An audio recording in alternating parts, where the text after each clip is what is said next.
Salam, hər vaxtınız xeyir olsun, hörmətli tamaşaçılar. Mən həm aparıcı həmkarım Pınar xanımı, həm qonağımız Sənan Kəzmoğlu'nu salamlayıram.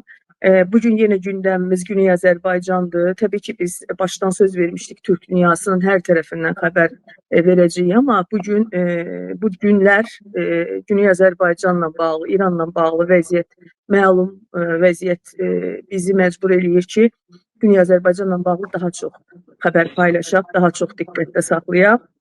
Mən öncə qonağımızı bir salamlayım. Sənan Kəzmoğlu Türkiyədə tanınmış araşdırmacı yazarlardan da akademik fəaliyyətlərini davam elətdirir və Bayraqdar Info kimi, Yeni Ufuklar jurnalı kimi bir çox yayın orqanında da yazıları ilə təmsil olunur və buradan iki dərnəyin Tələbələr Birliyinin başqanıdır. Və mən Sənan bəyi necə tanıyıram, Türkiyədə həqiqətən də Azərbaycanla bağlı yanlış fikirlərə qarşı böyük mübariz deyə bilərəm. Çünki nə vaxt baxsanız, həm Facebookda, bütün sosial şəbəkələrdə ciddi şəkildə, aktiv şəkildə bu yanlış fikirləri, empoze edilən, cəmiyyətə empoze edilməyə çalışan yanlış fikirləri, yanlış algıları dağıtmaqla uğraşır, çalışır, çox ciddi fəaliyyət göstərir. Salamlayıram, xoş gəldiniz Sənan bəy. Xoş gününüz olsun müəllimə, xoş gününüz olsun. Çox sağ olun. Mən belə təqdim etdiyiniz üçün bundan çox şad oldum. Çox təşəkkür edirəm. Hər zaman, hər zaman mən bizim Azərbaycanın və Türk dünyasının, Quzeyli Güneyli Azərbaycanın, Türk dünyasının, Türkiyənin sözünü deyən, mübarizəsini aparan hər bütün dostlarımıza bizim ekranımız açıqdır. Pınar xanımı da salamlayıram. Öncə o da salamlaşsın, sonra Güney Azərbaycandakı son durumla bağlı bizə məlumat versin. Biz başlayaq qonağımıza suallarımızı verməyə. Mən də öz növbəmdə dəyərli Aynur xanım, sizi və dəyərli Sənan bəy və Azərbaycanımızın quzeyindən, güneyindən hər kəsi salamlayıram. Çox sağ olun. Pınar xanım, nədir durum Güney Azərbaycanla bağlı? Son vəziyyət necədir? Əslində Aynur xanım, söhbətə başlamazdan öncə Azərbaycanımıza başsağlığı verirəm. Azadlıq, ədalət və milli hökumət uğrunda canından keçən bütün şəhidlərimizi dərin hörmət və ehtiramla anır. Ruhlarının şad olacağı, müstəqil və azad bir günə qovuşmağı diləyirəm. Dəyərli Aynur xanım, artıq təxminən 11 gündür ki, İran rejimi ölkə boyu interneti tamamilə qapadıbdır. Bu səbəbdən içəridə nə baş verdiyi barədə məlumat almaq demək olar ki, mümkünsüzdür. Ancaq bütün bu qaranlığa baxmayaraq, çox çətinliklə bəzi insanlar bütün riskləri göz önündə bulunduraraq eşiyə çıxıb və ya sınıra gəlib məlumatları xaricə sızdırırlar. İndi icazənizlə məhz bu əldə etdiyimiz bilgilər üzərində danışmaq istəyirəm. Hazırda Güney Azərbaycanda və ümumiyyətlə İran adlanan coğrafiyada yaşananlar haqqında qısa bir bilgi vermək istəyirəm. İran rejiminin ölkə üzrə interneti tamamilə kəsməsinin siyasi məqsədi təbii ki, aydındır. Sizin də bildiyiniz üzrə ölkə daxilində törədilən ağır cinayətləri, insan haqları pozuntularını gizlətmək və ictimai nəzarəti aradan qaldırmaqdır. Buna baxmayaraq, az öncə vurğuladığım kimi, bütün risklərə rəğmən İrandan bir yol tapıb dışarıya çıxan şahidlər, videolar və məlumatları paylaşırlar bizə. Yayılan görüntülər isə hüquqi və insani baxımından şok edici bir dərəcədə görünür. Küçələrə dinc şəkildə etiraz etməyə çıxan mülki əhaliyə qarşı rejim tərəfindən ölümcül güc tətbiq olunur. İnsanların sinəsinə, başına və gözünə birbaşa atəş atılması göstərir ki, məqsəd dağıtmaq yox, öldürməkdir. Xəstəxanalardan yayılan məlumatlara görə bəzi yararlılar müalicə olunmaq əvəzinə təhlükəsizlik qüvvələri tərəfindən xəstəxanalardan çıxarılıb və orada qətlə yetirirlər. Qəssabxanalardan və meyitxanalardan yayılan görüntülər də elə bu dediklərimin sübutudur. Etirazçıların cəsədləri kamyonlarla deyirlər ki, gətirilib və tökülür meyitxanalara. Meyitxanalar doludur. Ailələr yaxınlarının cəsədlərini tapmaq üçün ümidsiz şəkildə ora-bura qaçırlar. Cəsədlərin üzərində izlər var. Bu izlər xüsusiyyətlə diqqət çəkilir. Bir çoxunun başı sarğılıdır. Sinə nahiyəsində elektrikli şok cihazlarının izləri və bandajlar var. Amma ən ağır detal budur ki, çoxunun alnının ortasında güllə dəliyi var. Bununla da kifayətlənməyən rejimin silahlı qüvvələri xüsusiyyətlə Sepah biznes etməyə çalışır böylələri ilə. Gələn məlumatlara görə cəsədlərin ailələrə təhvil verilməsi üçün 800 milyon tüməndən başlayan məbləğlər tələb olunur. Ən ağır məqamlardan biri isə ölənlərin arasında o uşaqların olmasıdır, az yaşlı insanların olmasıdır. Əslində yayılan görüntülərdə Güney Azərbaycandan olan anaların, uşaqlarının o cansız bədəninə sarılıb fəryad etmələri gerçəkdən insanın canını sıxır. Sen bana bundan sürecek. Geldim. Geldim Muhammed'im geldim mama.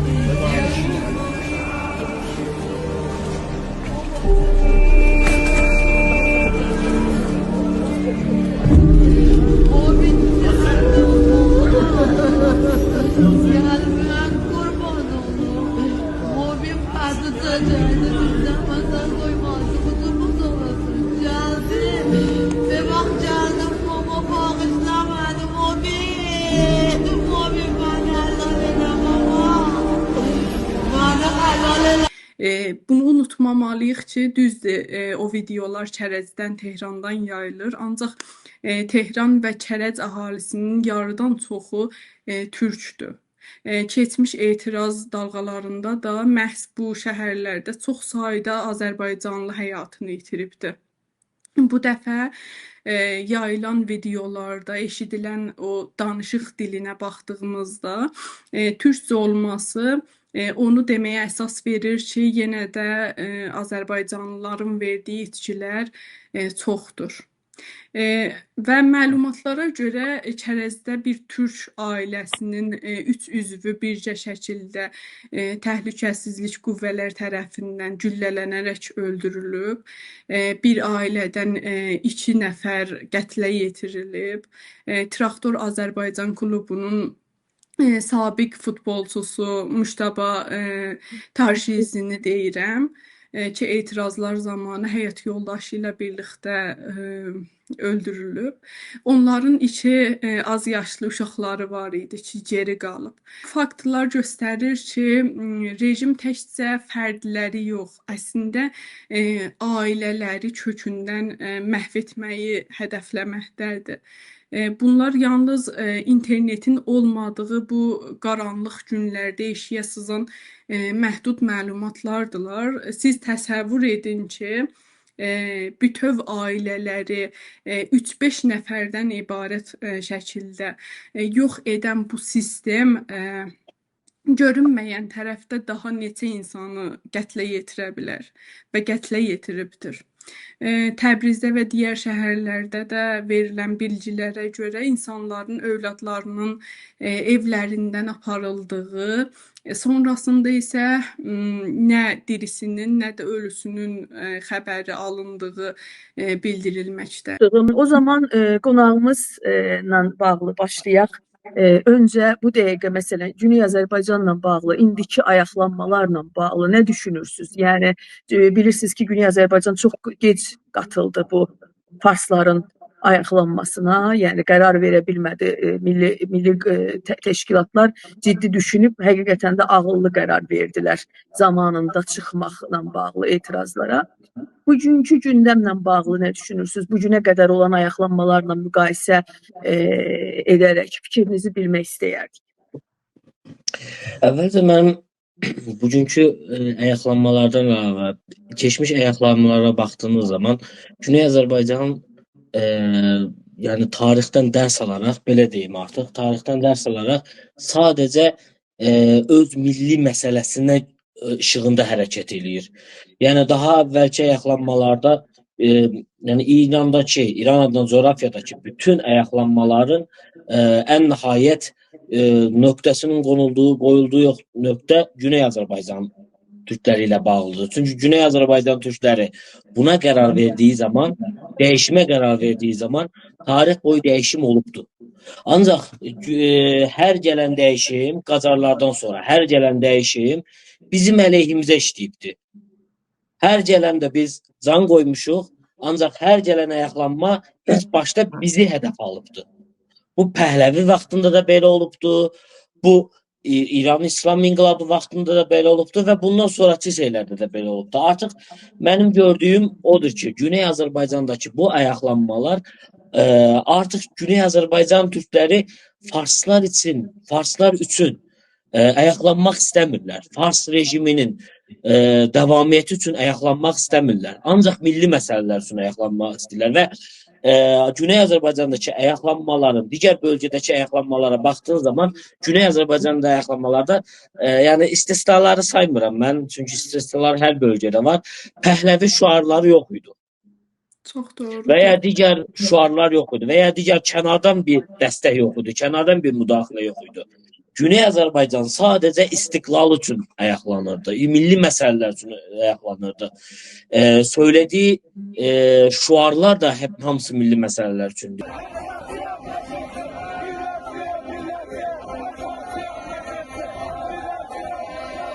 Yəni nə Pəhləvi, nə şey, ikisini də, nə şah, nə şeyx.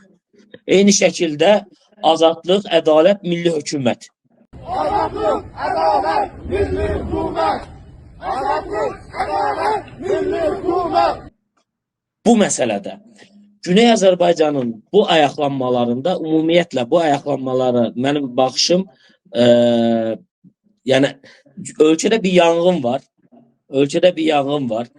Hər kəs bu yanğını, bu yanğından hər kəs əziyyət çəkir. Yəni bu yanğın hər kəsə seçilir. Ancaq hər kəs öz yanğınını, özü belə deyim, özü su daşımaq istəyəndə bizim millət kənarda dayana bilməz. Əks halda o yanğın bizi də yandırar. Doğru buyurdunuz dəyərli Sənan bəy.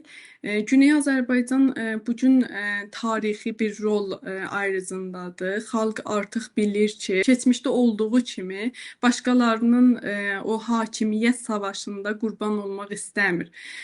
Bu mübarizə nə rejimin kosmetik dəyişməsi, nə də köhnə diktatoranın yeni formada geri qayıtması üçündür.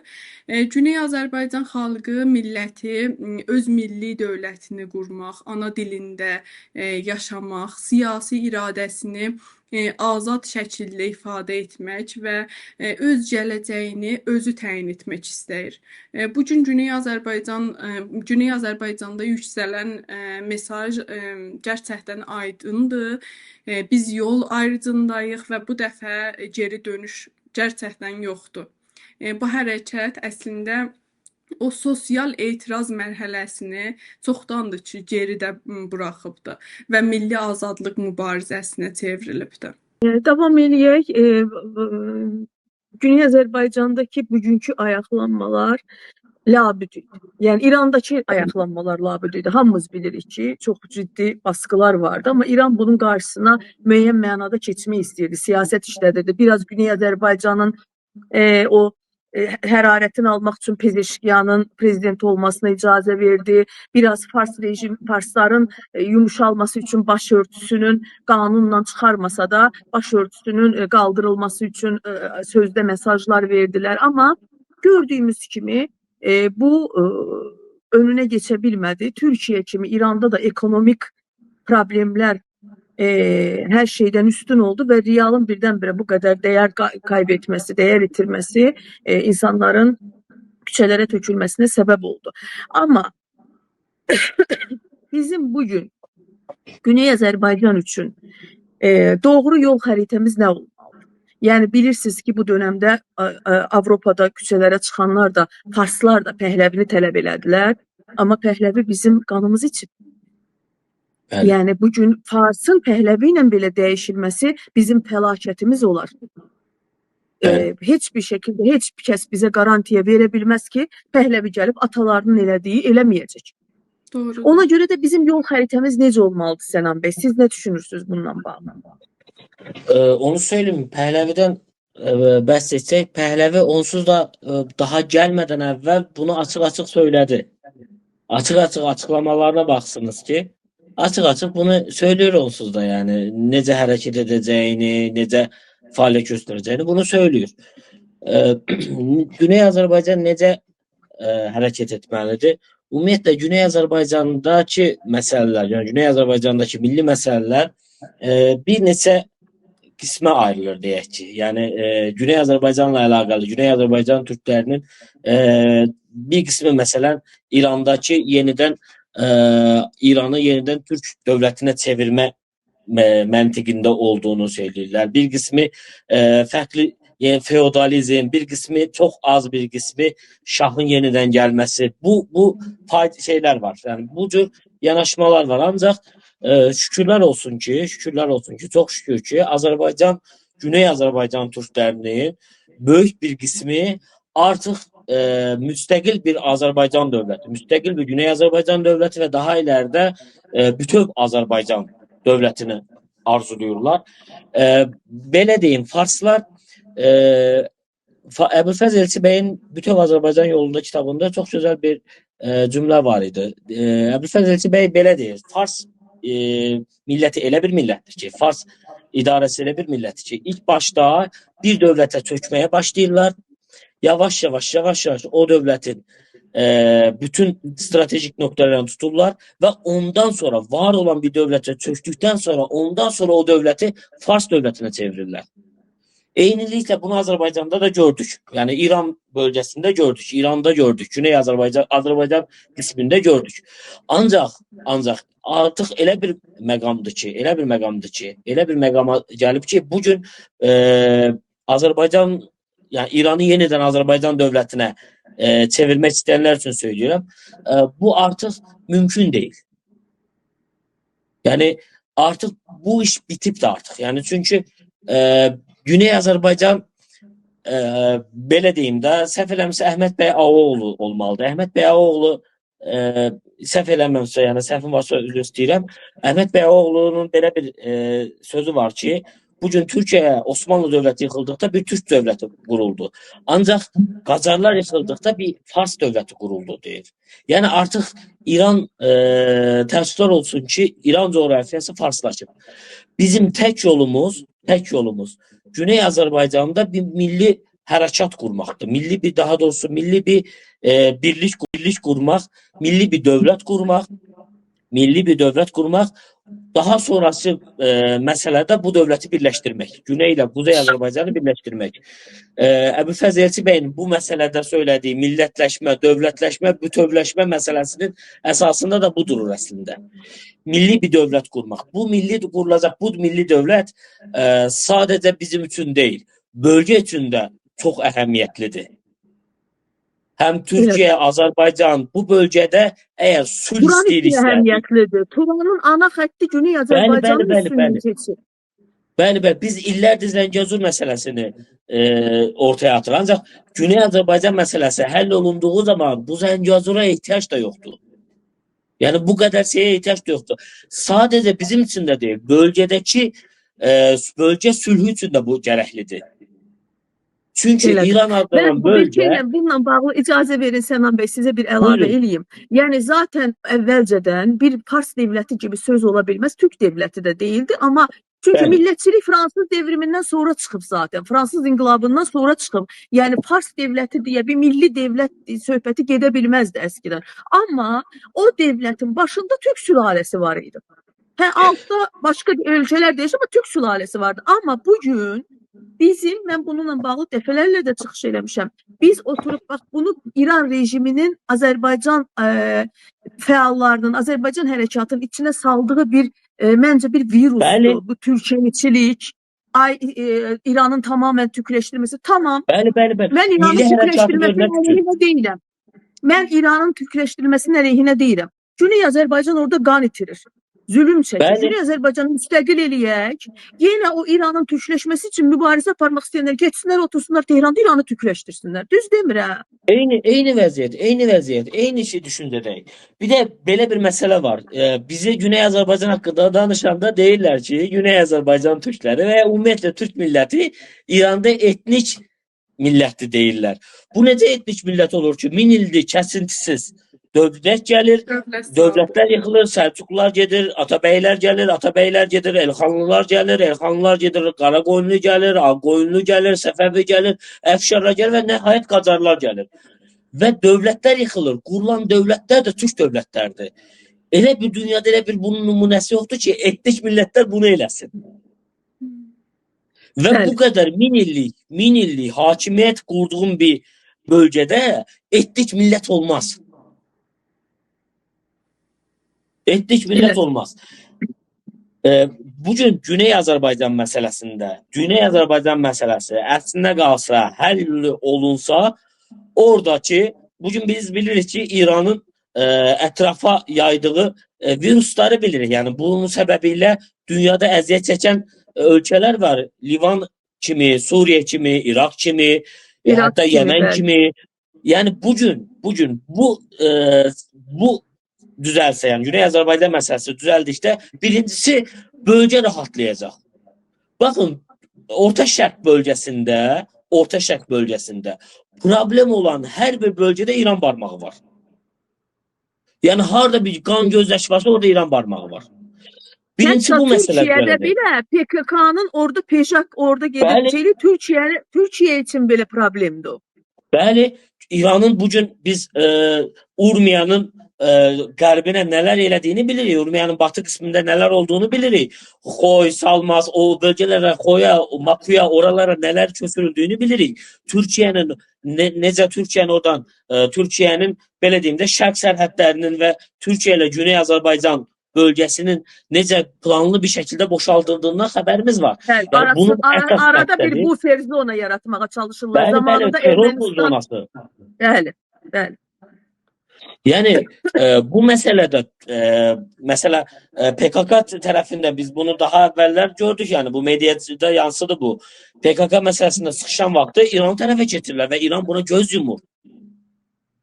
Yəni bu bölgədə İranın varlığı, İran kimi bir dövlətin varlığı əslində bütün bölgəni təhlükə altında qoyur. Biraz sonra hər halda danışacağıq bunu. Türkiyədə Güney Azərbaycan məsələsindəki mövqeyini. Yəni Türkiyədə biraz yanlış bir mövqey var bu məsələdə. Bəli, bəli, bunu indi sual və bu- verəcəm. Tam da bunu sual verəcəydim ki, Bəli. tamam, İranın içində, yəni bilirik, İran hökuməti Güney Azərbaycanı itirməmək üçün əlindən gələni eləyir illərdə. Təhsilsiz qoydu, dəstəksiz Bəli, bəli. qoydu, milli kimliyi uzaq tutdu, yəni assimilasiya eləməyə çalışdı. Biz nə edirik buna qarşı? Bizim münasibət. Bəli. Bugün ayaqlanma var. Bugün real bir şərait var. Türkiyə Bəli. və Azərbaycan bununla bağlı nə elədi və yetərlidirmi sizcə? Bəli. Bunu söyləyim mən. İlk başda Azərbaycanın mövqeyindən bəhs etmək istəyirəm. Quzey Azərbaycanın mövqeyindən, Azərbaycan Cümhuriyyətinin, Azərbaycan Respublikasının mövqeyindən bəhs etmək istəyirəm. Azərbaycan Respublikası bu zamana qədər, xüsusən Qarabağ müharibəsinə qədər, belə deyim də, 2003-dən sonra, 2003-2004-lərdən sonra Qarabağ müharibəsinə qədər Azərbaycanın mövqeyi daha çox izləmə məqsədindədir. Yəni bu məsələlərə çox qarışmama, İranın belə deyim də, İranı qıcıqlandırmama mövqeyində dururdu. Ancaq Qarabağ məsələsindən sonra xüsusən də Azərbaycanın mövqeyi yaxşı mənada dəyişikliklər olduğunu görürük. Əvvəlcə məsələn ayaqlanmalarda mediada çox az xəbərlər çıxırdı, mediada bəzən heç xəbər də olmurdu. Olan xəbərlərdə sadəcə İran mərkəzli bir baxışla olurdu və çox da bu eşidilməzdi. Ancaq Qarabağ məsələsindən sonra xüsusən də mediada, Azərbaycan mediasında artıq bu xəbərlərin geniş şəkildə yer aldığını və yaxşı əlamət olaraq söyləyirəm, Güney Azərbaycan mərkəzli yer aldığını görürük. Azərbaycan məsələsinin, Azərbaycanın artıq İran məsələsinə baxışının da dəyişiklik olduğunu görürük və daha çox Güney Azərbaycan mərkəzli baxıldığını, yəni Azərbaycan dövlət kanallarında, rəsmi xəbər agentliyində artıq ilk İranla bağlı xəbər verildiyi zaman ilk güneydəki, yəni Təbrizdəki soydaşlarımız, Cənubi Azərbaycandakı xalqımız deyə başlayırlar. Həmvətənlərimiz, daha doğrusu soydaşlarımız deyə başlanılır xəbərlərə. Və ilk başda orada olan hadisələrdə Güney Azərbaycanın bölgəsinin, Güney Azərbaycan bölgəsində yaşananlar çatdırılır. Ondan sonra digər İran bölgələrinə keçilir. Ya mən bunu çox müsbət baxıram buna. Artıq Azərbaycanın Güney Azərbaycan məsələsinə mövqeyinə dəyişildiyinə baxıram. Bundan əlavə Prezident İlham Əliyevin xüsusən yeni ildəki açıqlamasına baxdıqda, ondan sonraki açıqlamalara baxdıqda artıq dünya Azərbaycanlıları arxalarında bir Azərbaycan dövlətinin olduğunu məsələsinin vurğulanması, bu dövlətin ən başındakı adam tərəfindən vurğulanması artıq Güney Azərbaycana siyasi baxışın quzeydə dəyişdiyini göstərir. Sadəcə prezident nəzdində də deyil, eyni şəkildə mediada, eyni şəkildə toplum arasında da bu dəyişikliyi görürük. Məsələn, hadisələrə baxdığımız zaman və ya sosial şəbəkələrdəki şərhlərə baxdığımız zaman və ya qohum qardaşlarımızla, dostlarımızla danışdığımız zaman artıq Güney Azərbaycan məsələsinin yavaş-yavaş Azərbaycan gündəmində yer etməsinə baxırıq, yer etməsini görürük. Azərbaycan məsələsi bu şəkildə, Quzey Azərbaycan baxışı bu şəkildə. Türkiyənin baxışına gəldikdə isə Türkiyənin baxışı biraz daha gəlizdir.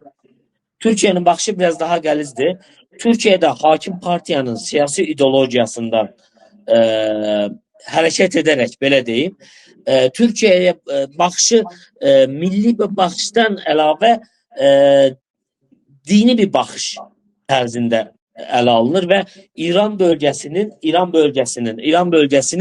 bütövlüyü nəzdində baxılır. Yəni Türk mediasını izlədiyiniz zaman, Türk rəsmi xəbər agentlərini izlədiyiniz zaman İran baxışı ilə baxılır xəbərlərə və İran mərkəzli baxıldığını görürük. Bu İran mərkəzli baxış İranın mövqeyini dəstəkləməkdən əlavə məsələn, xəbərlərin verilmə şəklinə baxsın və ya xəbərlərdə əsas xəbərlərin İran bölgələrində olan baxışdan, yəni əslində bu baxışdan baxıldığını görürük. Bunun da səbəbləri var. Bunun da səbəblərindən birisi əsas, belə deyim də, mən gördüyüm səbəblərdən birisi Türkiyədə təəssüflər olsun ki, bu artıq milli cəbhədə də belədir. Yəni Türkiyənin milli cəbhəsində də, Türkiyənin milliyyətçi tərəfində də bu şəkildə baxılır. Təəssüflər olsun ki, Türkiyədə bilirsiniz, bir PKK problemi var. Terör problemi var. Türkiyənin xarici siyasətini şəkilləndirən şey daha çox PKK və terör təşkilatıdır. Yəni PKK terör təşkilatının fəaliyyətləri və bölgədə gedən bununla əlaqəli məsələlərdir. Bugün məsələ Suriyədəki hadisələrə baxdığınız zaman Türkiyənin baxışının da bu şəkildə olduğunu görürük. Eyni şəkildə İraqdakı məsələ, eyni şəkildə İrandakı məsələ. İrandakı məsələdə Türkiyədə əsas belə bir məntiq var. Əgər İran bölünərsə, PKK terör təşkilatından əməlləri gerçəkləşər və bölünmə sırası Türkiyəyə gələr deyə baxırlar. Ya bu PKK ilə bağlı bir şey demirlər. Əslində bu Batının, Qərbin bir projesi deyirlər. Yəni Qərbin projesi öncə İranı parçalayacaq, sonra Türkiyəni parçalayacaq. Bəli, əslində Qərbin projesi olaraq baxılır. Ancaq bunu PKK-nın əli ilə eləcəyini düşünürlər. Yəni belə deyim, belə bir düşüncə var. Oradan sonra Amerika, İsrail Türkiyəni böləcək deyə baxılır.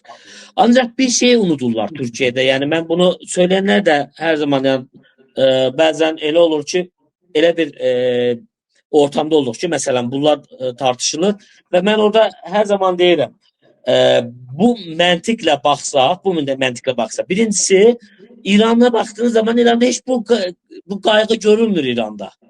İran elinden gelen kadar Türkiye'ni dağıtmak istiyor, Türkiye'ni zayıflatmak istiyor, Türkiye'ni söylemek istiyor. Bəs Türkiye'de necə?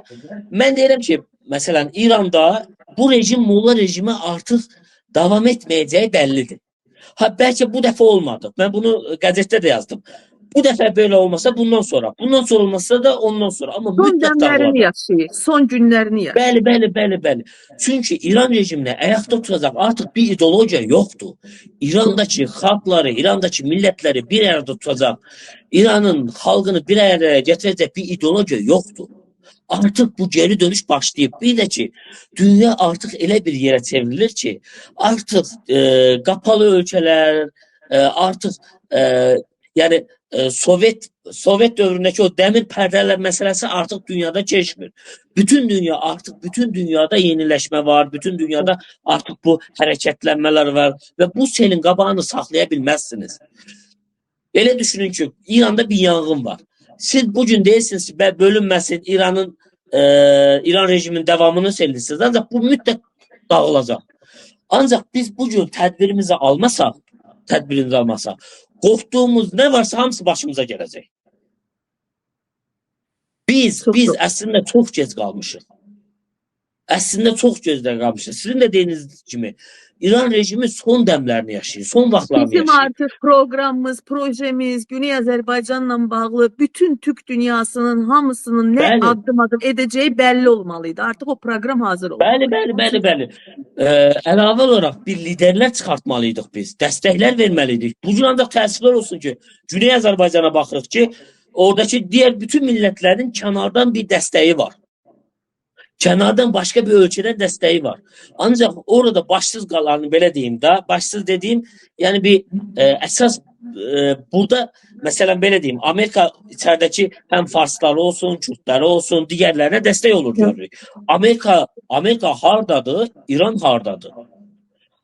Yani burada bir şey olsa Amerika'ya burada bir tesiri yoktu buranın. Ancak burada o patlama olsa ilk növbədə vuracağı ölkə Türkiye ve Azerbaycan'dır. En büyük sıkıntını bu iki bölge görecek. Ve bu patlama olacak. Mütləq olacaq. Biz mütləq olacaq. Yani bu defa olmasa bundan sonra olmasıdır. Biz artık bundan sonraya bu problemi yaşamamalıyıq. Mesela Türkiye Irak meselesinde gecikti ve bugün onun əzabını çəkir Türkiye. Eyni şəkildə Türkiye Suriye meselesinde de baktığımız zaman ne bedeller ödedi. Hazırlıklı değildi çünkü. Hal-hazırda da İran vəziyyətində belə bir şey var. Ancaq İran ne Irak'ta ne Suriye'de. İran'daki patlama bütün bölgəni yangın yerine çevirer. Ve biz bu patlamadan əvvəl Güney Azerbaycan'ın ve Kuzey Azerbaycan'ın edeceği şey İran'daki yani bize İran'daki en yakın unsur ve etnik olarak en çok hatta Farsların özündən belə çox hem nüfuz olarak hem etnik olarak Türklerdir. Türk milletidir Güney Azerbaycan. Yani İran'daki Türk milletidir. Burada ben sadece Güney Azerbaycan'ın təşkilatlandırmasından bəhs etmirəm. Qaşqay Türkleri var, Türk Səhra Türkmenleri var. Mütləq bu bölgede artık bir plan kurulmalıdır.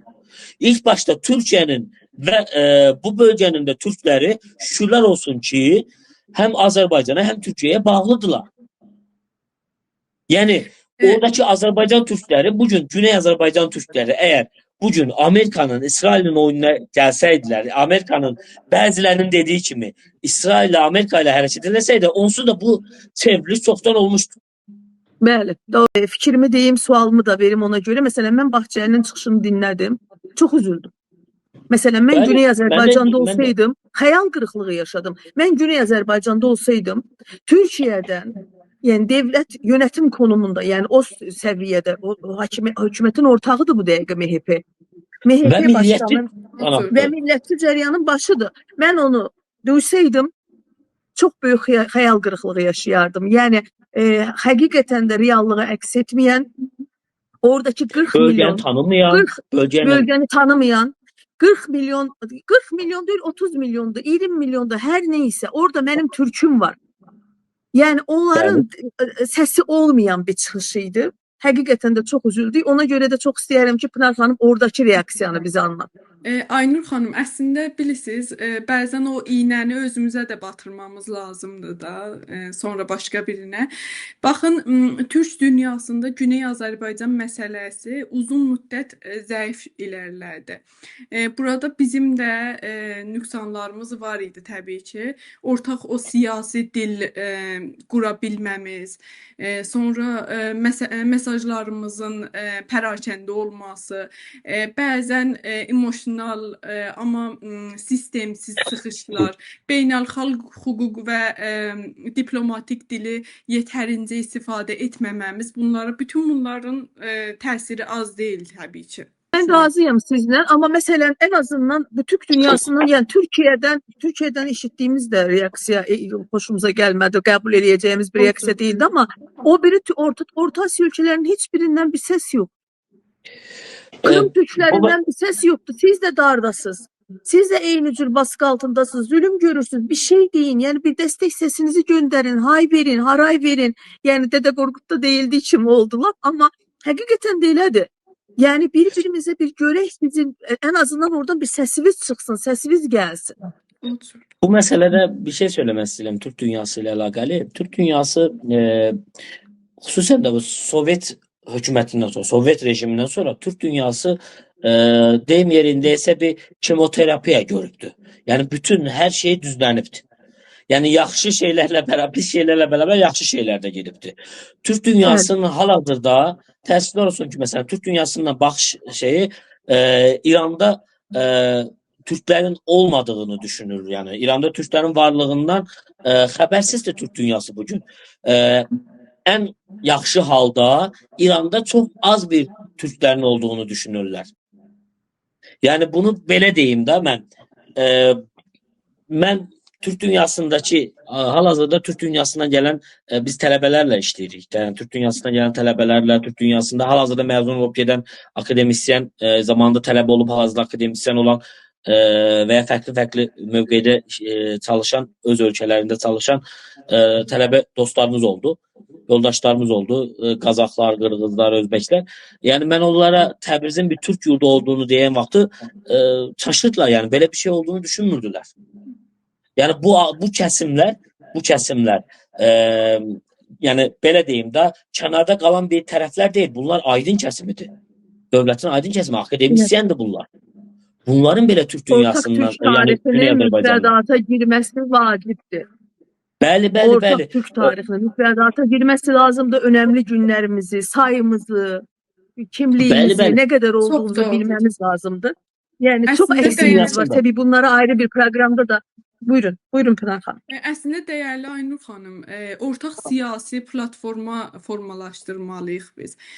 Mesajlarımız hüquqi, siyasi və diplomatik dilə çevrilməlidir. Türk dünyası mediası ilə davamlı əlaqədə olmalıyıq. Güney Azərbaycan mübarizəsini təkcə emosional yox, strateji təqdim etməliyik. Bunlar məncə yəni çözüm yolları ola bilər bizim üçün. Burada mən bunu da demək istəyirəm. Yəni bəzən həqiqətən mən İrana belə deyim, qibtə etdiyim nöqtələr var İran haqqında. Niyə? Baxırsan ki, məsələn, Əfqanistanda 5% öz məzhəbinə yaxın bir tayfa var. Onu ələ keçirməyə çalışır. Oranı qarışdırır. Və ya baxırsan ki, bir ölkədə, məsələn, Tacikistanda normalda fərqli şeydədirlər, amma orada Tacikistanda Fars əli ilə yaxınlaşır. Fars milliyyətçiliyi əlinə yaxınlaşır. Yəni, harada bir balaca şey varsa, oranı qarışdırmaya çalışır. Amma bugün biz baxırıq, hətta Çin səddini demirəm, mən Sibirdən ta Balkanlara qədər Türk bölgələr və bu bölgələrdə Türklər yaşayır. Ancaq bir-biri ilə təsiri, bir-birini tanımırlar. Birbirini bilmirlər. Tanımlardan hakkında məlumatları yoxdur. Sənan bəy, Türkiye bir köklü dövlətdir. Türkiye bunun başlığını çəkməlidir. Başında Bəli. Türkiye dayanmalıdır bu ortaq siyasi platformun. Baxın, Ermənistanla Azərbaycanın o 44 günlük savaş olduğu dönemdən sonra Qazaxıstan Ermənistanın önemli günündə götürdü devlet o Ankara'daki Atakule kimi orada da devlet atributu bir bina var. Onu Ermənistanın bayrağı ilə eklədi. Bizim xətrimizə dəymişdi. Xətrimizə dəyməməlidir. Bəli, Ne bəli, kadar biz bəli, bəli. prinsipiyallıq göstərik. Şimali Kiprlə bağlı Orta Asiya devletləri getdilər Avropa Birliği ilə müqavilə bağladılar. Eləmi? Bir anlaşma oturdular və herkes dedi ki Orta Asiya devletleri, Türk devletleri Kipri sattı. Sattı değil. Biz prinsipiyallığımızı ne kadar bu bizim için həssas nöqtədir tanıtmamışıq bir-birimizə. Güney Azərbaycan da bütün Azərbaycan üçün həssas nöqtədir. Bunu tanıtmalıyıq artıq.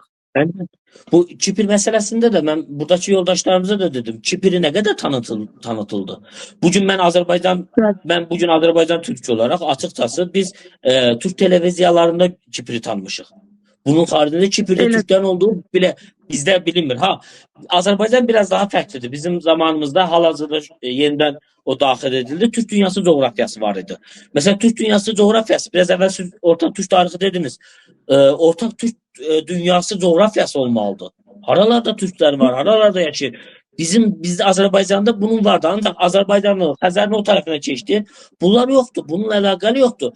Mesela ben insanlık diyeyim de mesela biz bugün Qəzzada görürük insanlık dramını, insanlık vəziyyətini. Burada eyvallah, burada insanlık vəziyyətidir. Ancaq bugün bakırıq ki Türkiye'nin Fələstin hakkında dediğini, Fələstin hakkında olan şeyleri, Fələstin tanıtıldığı kadar Türkiye devletinin Fələstini tanıttığı kadar Şimal Kipr tanıtmır. Veya biraz evvel diyecektim onu Türkiye başında. Bugün bakırıq Türkiye'de Güney Azerbaycan'la alakalı bilinen bir şey varsa traktordu. Traktoru çık bir şey yoktu. Sanki Yok, Güney doğru. Azerbaycan'da sadece traktör komandası var. Traktörden başka bir şey yoktu diye görürler. Ve hatta onu söyleyeyim təzə hala Güney Azerbaycan'ı tanıyırlar. Yani düşünün sərhəddinizdə büyük bir Türk nüfus var. İran'ın başka bir millet olduğunu Pers diye tanınır. Bu sadece indi ben hal-hazırda tarixçiyəm. Ben okuduğum kitaplara bakarım. Türkçedeki tarih kitapları. Əfşarları Fars olarak görülür. Səfəvilər Fars olarak görülür. Qacarlar Fars olarak görülür. Bəli, müfredat belə gedir. Yani Türkiye'ne baktıkta orada düzgün dediniz. Türkiye bunu tatmalıdır. Ancak Türkiye'nin özü tanımır bunu.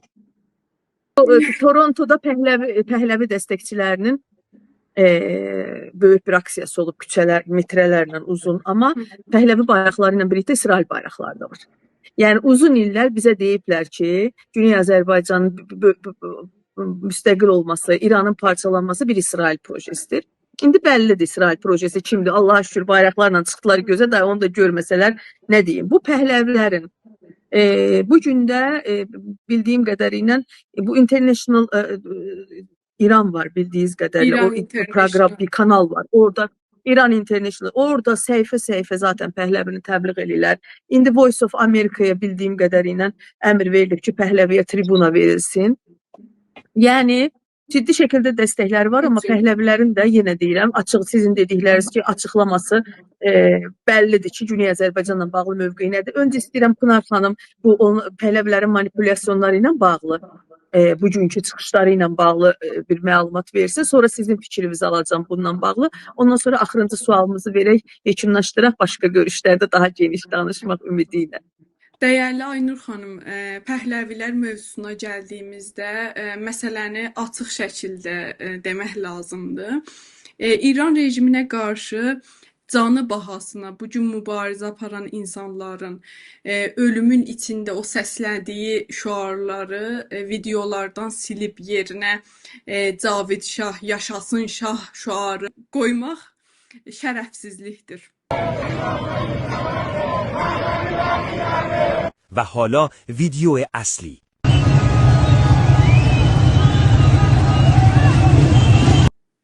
Mən buradan Pəhləviçilərə bunu demək istəyirəm.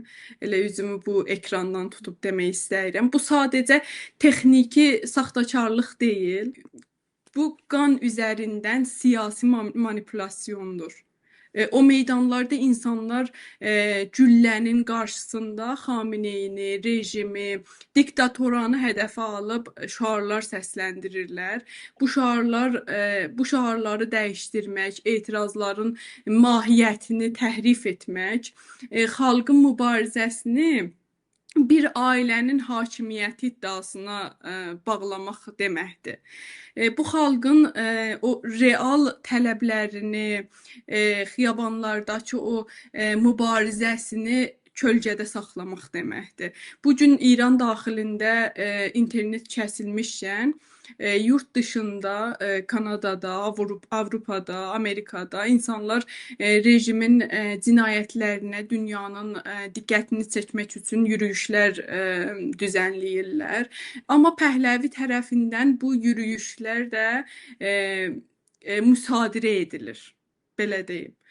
Öz şəkillərini, Pəhləvi bayrağını önə çıxarırlar, etirazları mühəndislik edərək yaşasın şah şüarlarına çevrilirlər. Halbuki illərdir İran adlanan coğrafiyada fərqli millətlərin öz mübarizə bayraqları olubdu. Amma bu yürüyüşlərdə həmin bayraqlara yer yoxdur. Niyə? Çünki yürüyüşlər Pəhləvi nəzarətindədir. Məndən soruşurlar ki, Torontoda yürüyüşlər var, sən niyə qatılmırsan? Torontoda Güney Azərbaycanlıların bəziləri yürüyüşə öz milli mübarizə bayrağımızla qatıldılar. Nəticəsi nə oldu? Nəticəsi bu oldu ki, Pəhləvicilər tərəfdar Pəhləvicilər hücum etdilər, bizim insanlarımızın üzlərini, gözlərini yaralayıb döydülər.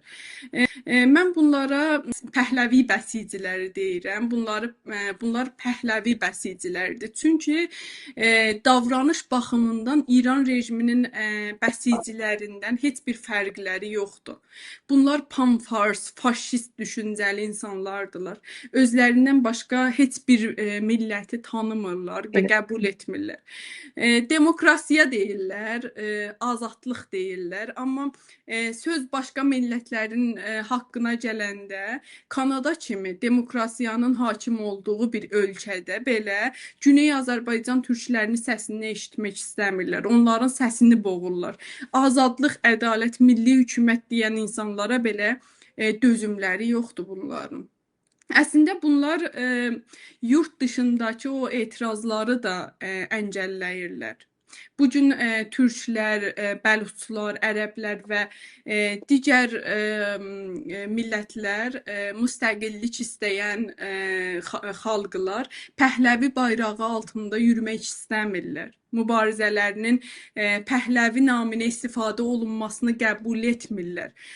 Bu qrup həm içəridə, həm də dışarıda apardığı o propaganda ilə İran rejiminin qətlə yetirdiyi minlərcə məsum insanın mübarizəsini heçə saymağa çalışırlar. Amma bir şeyi hamı bilməlidir ki, o məsum insanların qanı Pəhləvi üçün heç bir zaman qırmızı xalça olmayacaqdır. Bunu kəsinliklə onlar bilməlidirlər. Buyurun Sənan hocam. Mən Pınar xanımın, mən demək istədiyim sözləri Pınar xanım söylədi.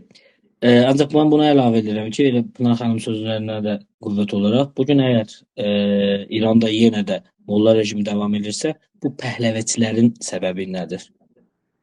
Çox doğru. Yəni bizdə hal-hazırda rejim bir şou göstərdi, bilirsiniz. İçəridə sanki İranda hər kəs şeyxi dəstəkləyir deyə, hər kəs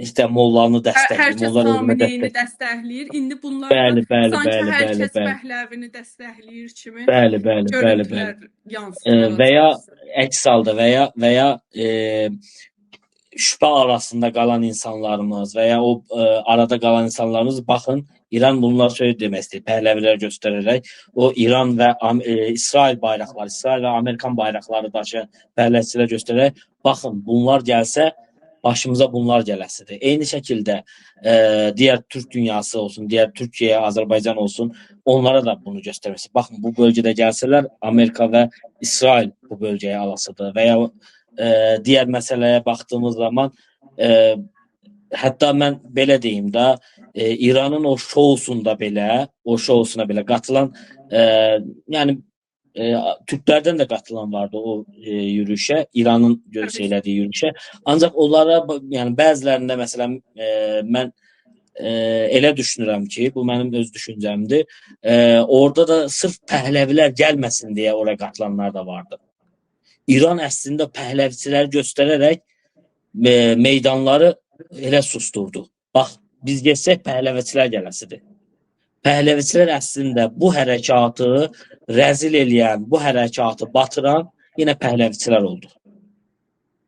Hal-hazırda da bunu şeydir və İran da bundan məharətlə istifadə elədi. Molla rejimi bunu çox yaxşı istifadə elədi. Həm ölkə Bəli, içində, mən də həm elə ölkə düşünürəm.